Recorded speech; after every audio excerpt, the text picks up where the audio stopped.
讲到这内神通过，过来看这民进党进前的这个机关特助黄楚莹，也个东江区社员去互中国接手机，变做是了白啊，互羁押禁见。在今仔日咧，法院开庭确定延押2个月。总统赖清德咧也伫咧昨呢要求民进党内若准去到中国地界，就要报备甲报告。那行政院长杜永泰在今仔日要指示，讲2礼拜内呢，要检视公务员中层查核措施，研究强化方案。未来是依照着接触机密的程度来办理查核。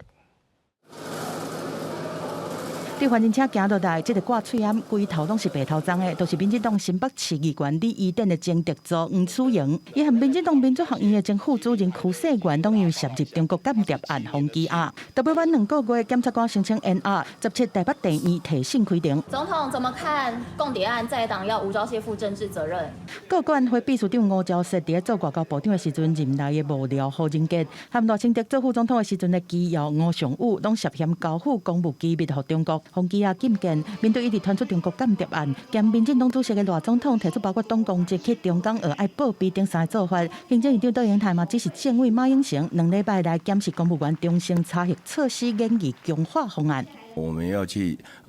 检视如何去落实他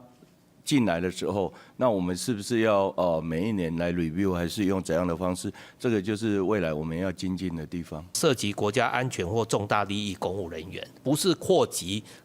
打击面没有那么大，就是只是落实现有的机制，然后呢，这个救济的管道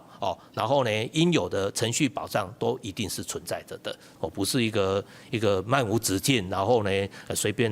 这个为考核的一个制度。行政院表示讲，未来可能会以接触机密的程度来做检讨的方向，嘛思考讲，敢要加入到资料后定期还是无定期的查核。